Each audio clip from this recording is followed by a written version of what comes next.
School is just not capturing the brilliance of young people of color and young people from diverse communities. And how is that entrenched in a history that continues to marginalize Black people?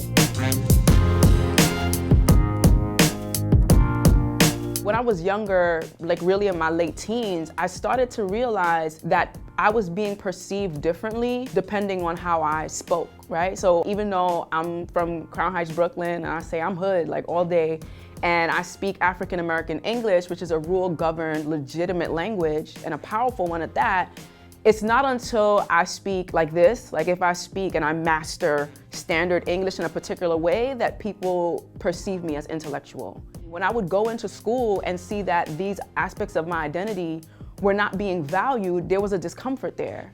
At some point, I was like, well, why can't I show up in school in this way, right? Because when I'm speaking with my family, when I'm speaking with my friends, I'm the same me, I'm just as intellectual. Not only that, the ways of knowing and engaging and speaking that I use in my other communities sometimes capture my reality in more powerful and poignant ways than standardized English.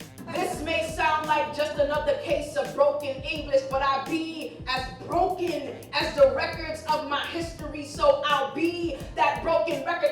I'll be that broken record.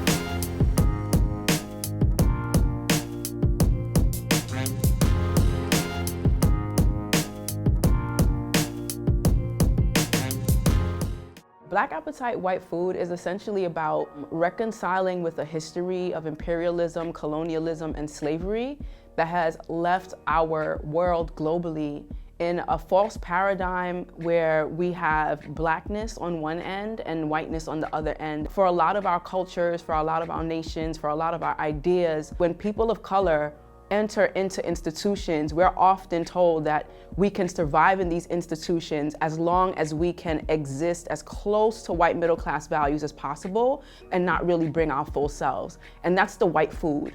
That's the being inundated constantly with standards, with norms, with ideas and perspectives that are rooted in whiteness, that are rooted in Eurocentric ideals, and don't regard the full spectrum of diversity that our world has to offer.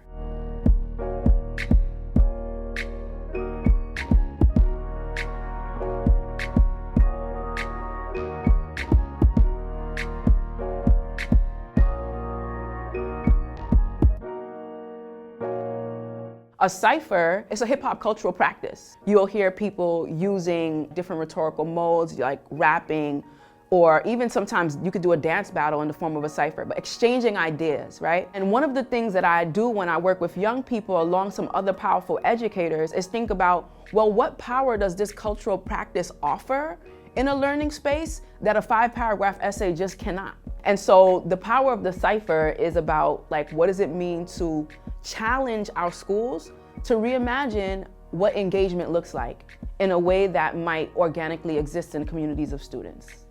My message for teachers and educators is that every young person that enters into your classroom comes with the full power of who they are, even beyond the scope of what the curriculum and what the standards might have to say, right? That so much of our understanding of what is brilliant and what is necessary for learning comes from spaces that historically don't value young people of color.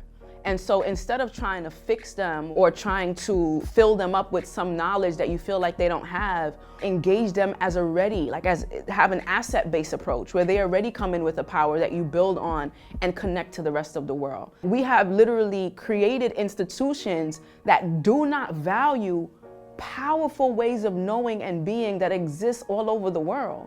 And so my call to action is for each and every one of us to demand more.